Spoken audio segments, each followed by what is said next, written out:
அதே போன்றுதான் தமிழ்நாட்டில் ஒரு முதலமைச்சர் இருக்கிறாரு. அந்த முதலமைச்சரால் தமிழ்நாட்டில் இருக்கின்ற பெண்களுக்கு பாதுகாப்பு கொடுக்க முடியலன்னா நீ எல்லாம் ஒரு முதலமைச்சரா? நீங்க உங்களுக்கு முதலமைச்சரா இருக்க என்ன தகுதி இருக்கு? எங்க பெண்களுக்கு உங்களால பாதுகாப்பு கொடுக்க முடியலன்னா எதுக்கு இந்த பதவி உங்களுக்கு? இதை தமிழ்நாட்டு பெண்கள் நீங்கள் புரிந்து கொள்ள வேண்டும், தெரிந்து கொள்ள வேண்டும். இந்த நிலை இதுவரைக்கும் எவ்வளவு ஆட்சிகள் பார்த்தோம். ஆனா இப்படி பெண்களுக்கு பாதுகாப்பு இல்லாத ஒரு ஆட்சி இது நாங்க பார்த்ததே கிடையாதுமா. உணர்வுபூர்வமா நான் சொல்றேன். 3 மகள்களை பெற்ற ஒரு தந்தையா நான் சொல்றேன். தயவு செய்து தமிழக மக்களை தயவு செய்து திமுகவுக்கு மீண்டும் வாக்களிக்காது. போதும். அவர்கள் முதலமைச்சருக்கு என்ன தமிழ்நாட்டில் நடக்குதுன்னு கூட தெரியல. ஒரு நாளைக்கு தமிழ்நாட்டில் 5 கொலைகள் நடக்குது. ஒரு நாளைக்கு. இந்த 5 ஆண்டு காலத்தில் தமிழ்நாட்டில் 7832 கொலைகள் நடந்திருக்கு. சராசரியா ஒரு நாளைக்கு 4.7 கொலை, 5 கொலை ஒரு நாளைக்கு கொலை. அவ்வளவு கொலையில எத்தனை பெண்கள் தெரியுமா கொலை செய்யப்பட்டிருக்கிறாங்க? 1973 கொலைகள் பெண்கள் கொலை செய்யப்பட்டிருக்கிறாங்க. அவங்க என்ன பண்றாங்க? குழந்தைகள் 361 குழந்தைகள் கொலை செய்யப்பட்டிருக்கிறாங்க. இந்த குழந்தைகள் என்ன பண்ணி இருக்குது? பிஞ்சு குழந்தைகள் 361 குழந்தைகள் 5 ஆண்டு காலத்தில் ஸ்டாலின் அவர்கள் ஆட்சியில் கொலை செய்யப்பட்டிருக்கின்றார்கள். அந்த 361ல 38 குழந்தைகள் பாலியல் வன்கொடுமை செய்து கொலை செய்யப்பட்டிருக்கின்றார்கள். பாலியல் வன்கொடுமை என்ன தெரியுமாமா? ரேப் பண்ணிட்டான். யார? பிஞ்சு குழந்தைய. பிஞ்சு குழந்தைய பாலியல் வன்கொடுமை ரேப் பண்ணி கொலை பண்ணிருக்கிற கொடூரம் தமிழ்நாட்டில் நம்ம பார்த்துட்டு இருக்கிறோம். அதனால நான் சொல்றேன், தமிழ்நாட்டோட பெண்களே இன்னைக்கு நீங்க பொறுக்காதீங்க, பொறுமையா இருக்காதீங்க. இவர்கள் தகுதியற்றவர்கள், ஆட்சி செய்வதற்கு தகுதியற்றவர்கள். அதே போன்று பெண்களுக்கு எதிரான குற்றங்கள் இந்த 5 ஆண்டு காலத்தில் 44,000 குற்றங்கள் பெண்களுக்கு எதிரான குற்றங்கள். அதுல பெண்களுக்கு எதிரான பாலியல் வன்கொடுமை குற்றங்கள் 2021 பெண்களை கடந்த 5 ஆண்டு காலம் பெண்கள் 2021 பெண்கள் தமிழ்நாட்டில் 5 ஆண்டு காலத்தில் பாலியல் வன்கொடுமை செய்திருக்கின்றார்கள். இது ஒரு ஆட்சியா? அதெல்லாம் வெட்கக்கேடியா? வெட்கக்கேடியா? பெண்களுக்கு பாதுகாப்பு வழங்கலன்னா எதுக்கியா உங்களுக்கு பொறுப்பு? குழந்தைகளுக்கு எதிரான குற்றங்கள் தமிழ்நாட்டில் எவ்வளவு தெரியுமா? 5 ஆண்டு காலத்தில் 62,000 குற்றங்கள் குழந்தைகளுக்கு எதிரான குற்றங்கள். அதுல 27,000 குற்றங்கள் போஸ்கோ சட்டத்தின் வழக்குகள். போஸ்கோ சட்டம்னா என்ன? சின்ன குழந்தைகளுக்கு எதிரான சட்டம் வழக்கு. 27,000 வழக்குகள் போஸ்கோ. அப்போ எவ்வளவு மோசடி ஆட்சி நடக்குது இங்க. அதனாலதான் நான் மறுபடியும் சொல்றேன். ஆனா இந்த குற்றங்களுக்கு எல்லாத்துக்கும் என்ன தெரியுமா காரணம் தெரியலமா உங்களுக்கு? முதல் காரணம் முதலமைச்சர். அவருக்கு கீழே தான் காவல்துறை இயங்கிட்டு இருக்கு. அடுத்த முக்கிய காரணம் எங்க பார்த்தாலும் சாராயம், கள்ள சாராயம், டாஸ்மாக் சாராயம்.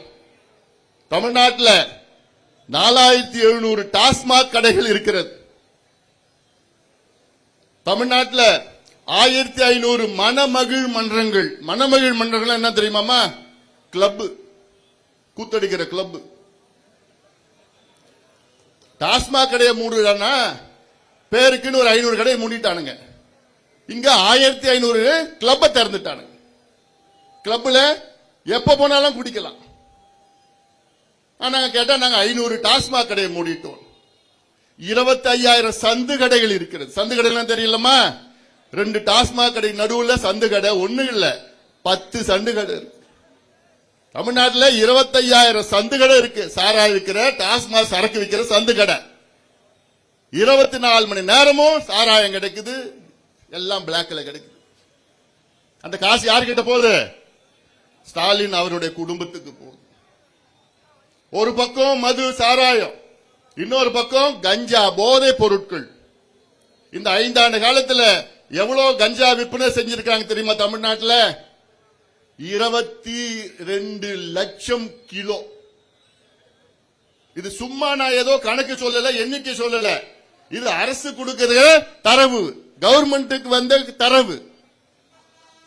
2200 டன் கஞ்சா தமிழ்நாட்டில் 5 ஆண்டு கால விற்பனை செய்யப்பட்டிருக்கிறது. இவன் குடிச்சிட்டு கஞ்சா போட்டானா அவன் மனித மிருகமா மாறிடுறான். அவன் என்ன பண்றான்னு அவனுக்கே தெரியல. இந்த சூழலை உருவாக்கியது யாரு? இந்த கேடுகெட்ட திமுக ஆட்சி, முதலமைச்சர் ஸ்டாலின் அவர்கள். ஒரு கையால் ஆகாத ஒரு ஆட்சி. என்ன நடக்குதுன்னு தெரியல. முதலமைச்சர் தினம் என்ன பண்ணிட்டு இருக்கிறாரு? விளம்பர படத்தில் நடிச்சிட்டு இருக்கிறார். ஷூட்டிங் காலையில வருவார், 10 மணிக்கு வருவாரு. ஆக்ஷன் கேமரா அப்படி சொன்ன அப்புறம் ஆக்ஷன், அப்புறம் ஒரு ஷூட்டிங் எல்லாம் எடுத்தோன்னு கட் அப்படி சொன்னா வீட்டுக்கு போயிடுவார். இதான் தினம் இதான் நடக்குது. தமிழ்நாடு ஒளிர்கிறது, தமிழ்நாடு மிளிர்கிறது. எங்கேயா ஒளிர்கிறது, எங்கேயா மிளிர்கிறது? தமிழ்நாடு ஒழிஞ்சிட்டு இருக்குது உங்க ஆட்சியில. எங்க பார்த்தாலும் கொள்ளையோ அடிச்சுட்டு நாசப்படுத்தி, நிர்வாகம்னா என்னன்னு தெரியல. முதலமைச்சர் சுத்தி 4 வியாபாரிகள் இருக்கிறாங்க. அமைச்சர் பேர்ல 4 வியாபாரிகள். அவங்க தான் அமைச்சர் சொல்லிக்கிறது. Collection, commission, corruption. இதை தவிர வேற எந்த கர்மாவும் தெரியாது உங்களுக்கு. கொள்ளடிச்சு நினைச்சிட்டு இருக்கிறாங்க. தேர்தல் வந்ததுன்னா காசு கொடுத்தா ஓட்டு போட்டு விடுவாங்கன்னு.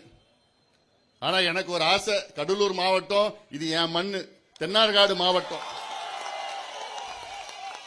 தென்னார்காடு மாவட்டம் இது பிரிக்கப்படாத தென்னார்காடு மாவட்டம் என் மண்ணு இது. இந்த கடலூர் மாவட்டத்தில் 9 சட்டமன்ற தொகுதியில் இருக்கிறது. இந்த 9 தொகுதியிலும் திமுக டெபாசிட் இழக்கணும். முடியுமா? நிச்சயமா முடியும், உறுதியா முடியும். பார்க்கதான் நீங்க போறீங்க. ஏன்னா இது காலத்தின் கட்டாயம். இப்படி ஒரு மோசமான ஒரு ஆட்சி, மோசடி ஆட்சி இது வரைக்கும் இந்தியாவில் யாரும் பார்த்தது கிடையாது. நம்ம அனுபவிச்சுட்டு இருக்கிறோம். நம்ம தலையெழுத்து நம்ம அனுபவிச்சுட்டு இருக்கிறோம். தமிழக மக்களே, கடந்த முறை ஒரு வாய்ப்பு நீங்க கொடுத்துட்டீங்க. திமுக 5 ஆண்டு காலம் கொடுத்துட்டீங்க. அவங்களும் 5 ஆண்டு காலம் முடிச்சிட்டாங்க. தோல்வி சாதாரண தோல்வி கிடையாது, படுதோல்வி அடைந்து விட்டார்கள். எல்லா துறைகளிலும் தோல்வி. எல்லா துறை சட்டம் ஒழுங்குல தான் மிகப்பெரிய தோல்வி. சட்டம் ஒழுங்குல போன ஜூன் மாசம் இந்த மாவட்டத்தில் ஜூன் மாசம் ஒரு 3 வயசு குழந்தைய ஒரு மனித கொடூர பாலியல் வன்கொடுமை செஞ்சு கெடுத்து கொலை பண்ணிட்டான். இந்த மண்ணில் தான் நடந்தது. அடுத்து அந்த மாசத்துக்கு முந்தின மாசம் இன்னொரு கொடூர 80 வயசு பாட்டிய பாலியல் வன்கொடுமை செஞ்சான்.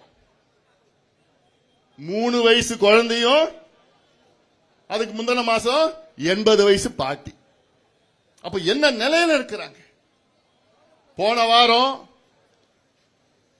விளாத்திக்குளம், தூத்துக்குடி மாவட்டம், திருநெல்வேலி மாவட்டத்தில் அங்க 12வது படிக்கிற பொண்ணு 17 வயசு, அதுக்கு பரீட்சை முடிச்சிட்டு வீட்டுக்கு வருது.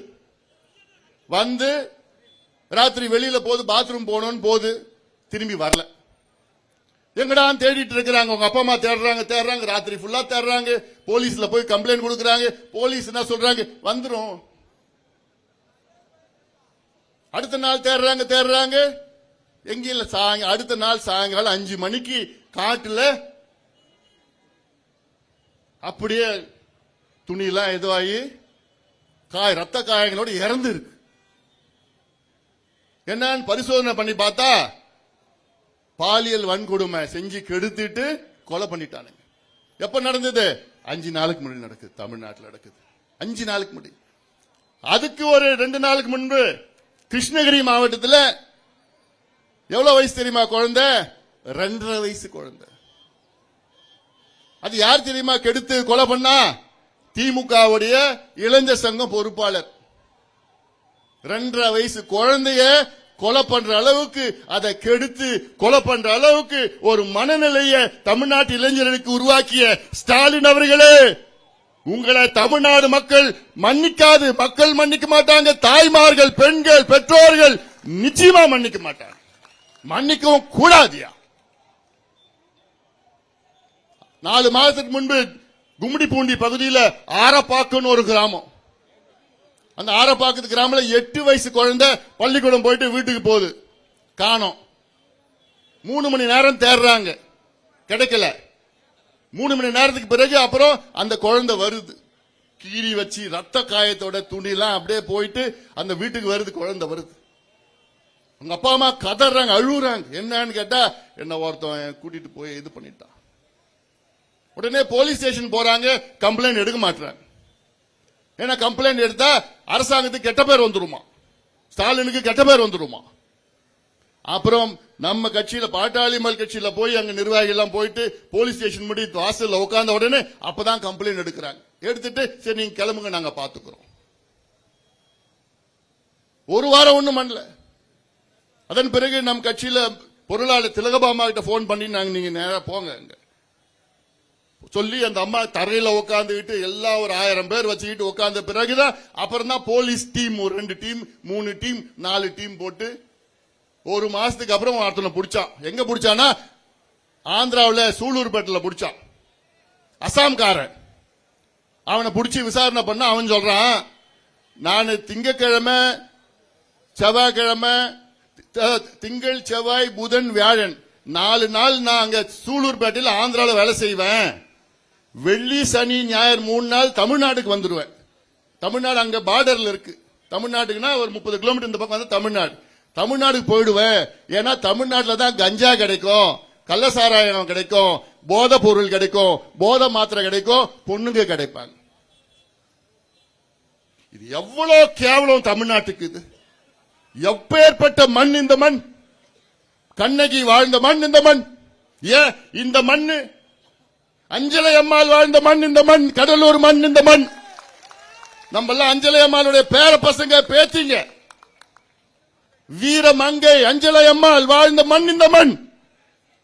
விடுதலை போராட்டத்துக்காக எத்தனை முறை அஞ்சலை அம்மாள் சிறைக்கு போனாங்க.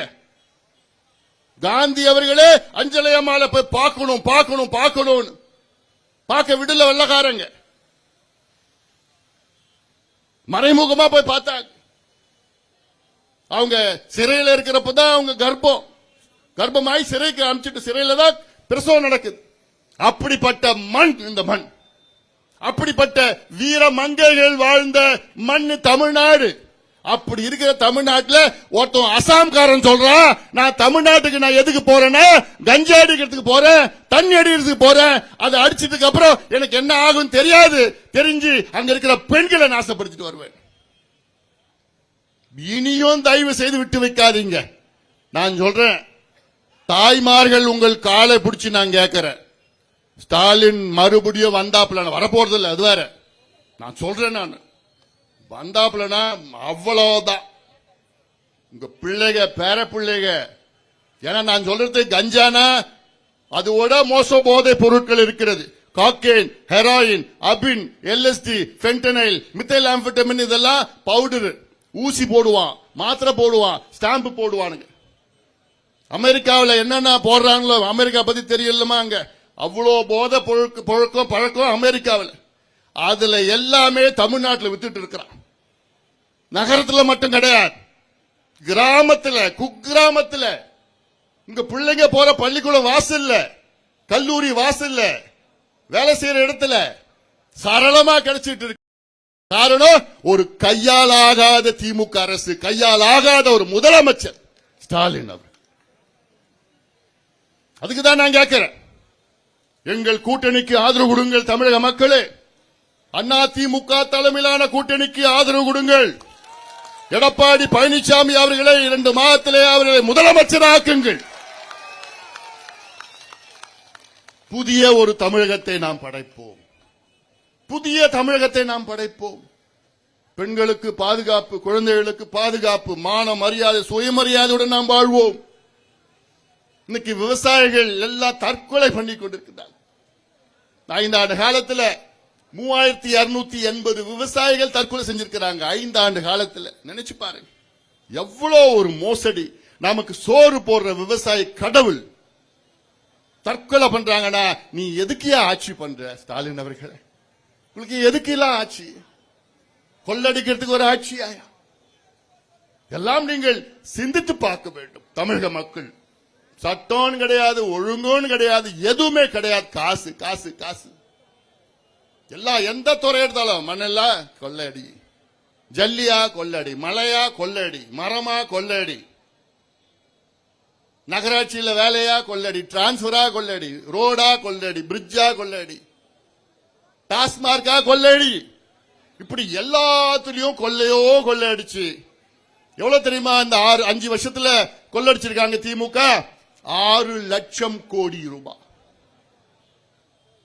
இதையும் நான் சும்மா சொல்லணும்னு இல்ல, எல்லாத்துக்கும் கணக்கு.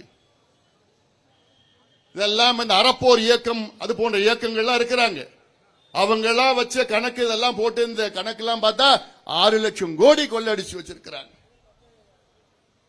ஆனா தமிழ்நாட்டில் கடனை வாங்கியிருக்கிறாங்க. எவ்வளவு கடன் வாங்கியிருக்கிறாங்க தெரியுமா? சுதந்திரம் நமக்கு கிடைச்சது 1947. 1947 இருந்து திமுக ஆட்சி வந்தது 2021. அந்த 47 இருந்து 21 வரைக்கும் சராசரியா ஒரு 74 ஆண்டுகள்ல தமிழ்நாட்டுடைய மொத்த கடன் 4,56,000 கோடி. மொத்தத்தில் அங்க அப்ப வாங்கினது எல்லாமே சேர்ந்து அது இந்த கடன் நேரடி கடன், அட்மினிஸ்ட்ரேட்டிவ் டெப்ட்ஸ் சொல்லுது. நேரடி கடன் 4,56,000 கோடி. இந்த 4 வருஷம் 4.25 வருஷத்துல மட்டும் திமுக கூடுதலா வாங்கின கடன் எவ்வளவு தெரியுமா? 4,96,000 கோடி. 74 வருஷமா வாங்கின கடன் 4,56,000 கோடி. 4.25 வருஷத்துல வாங்கின கடன் திமுக கூடுதலா 4,96,000 கோடி. 10 லட்சம் கோடி கடன். தமிழ்நாடு இந்தியாவிலே அதிக கடன் வாங்கின மாநிலம் தமிழ்நாடு. உத்தரப்பிரதேஷோட மக்கள் தொகை 24 கோடி, தமிழ்நாட்டுடைய மக்கள் தொகை 8 கோடி. ஆனா உத்தரப்பிரதேஷோட கடன் தமிழ்நாட்டு கடனோட கம்மி. சரி, நான் கேட்கிறேன் ஸ்டாலின் அவர்களே, இவ்வளவு கடன் வாங்கி என்னையா பண்ண? என்னத்தைய கீழ்ச்சிங்க? எங்கேயாவது நடக்குது நல்லது நடந்ததா?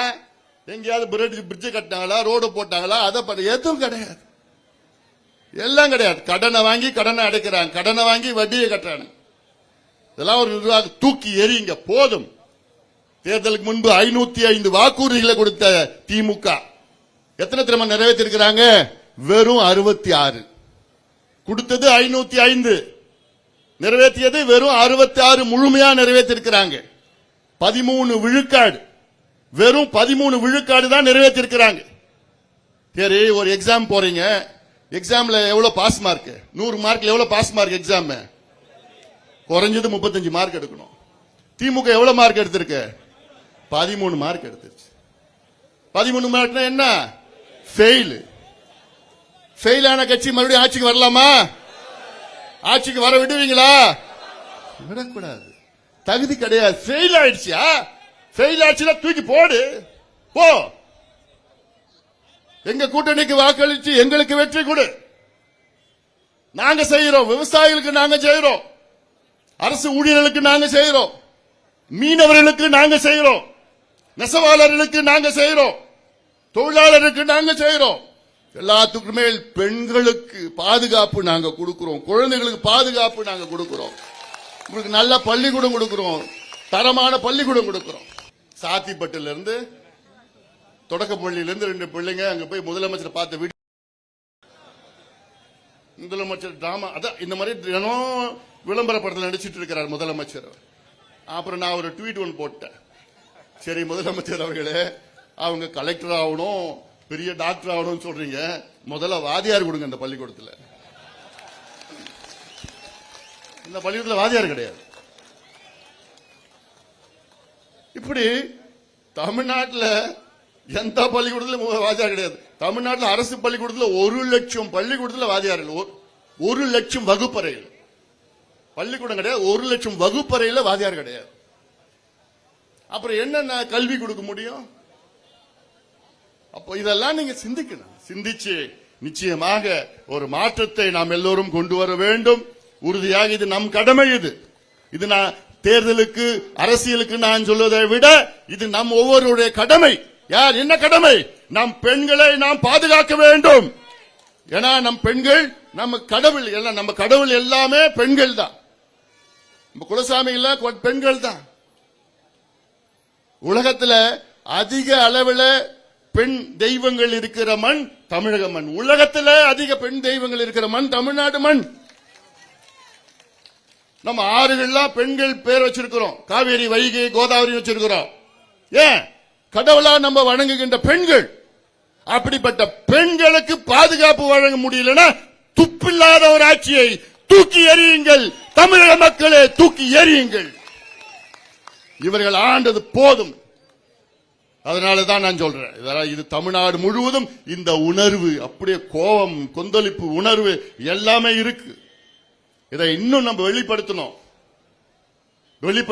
அது உங்களுடைய கடமை. இங்க வந்திருக்கின்ற என் தம்பிகள், என் தங்கைகள், அண்ணன்மார்கள், தாய்மார்கள் அத்துணை பேருடைய கடமையா நான் பார்க்கின்றேன். தமிழக மக்களுக்கு அன்பான வேண்டுகோள், இந்த கொடுங்கோல் ஆட்சி, பெண்களுக்கு எதிரான ஆட்சி, சாராய ஆட்சி, ஊழல் ஆட்சி, கஞ்சா ஆட்சி, நேர்மை இல்லாத, திறமை இல்லாத ஆட்சி, திமுக ஆட்சியை அகற்றுங்கள், அகற்றுங்கள், அகற்றுங்கள். தூக்கி எரியுங்கள், எரியுங்கள், எரியுங்கள். தமிழகத்தை மீட்டெடுக்க வேண்டும். நாம் எல்லோரும் ஒன்று சேர வேண்டும். தமிழகத்தை மீட்டெடுப்போம். புதிய தமிழகத்தை நாம் உருவாக்குவோம். நல்ல ஆட்சி உங்களுக்கு கொடுப்போம் என்று உறுதியோடு, நம்பிக்கையோடு, கோபத்தோடு நான் போறேன்.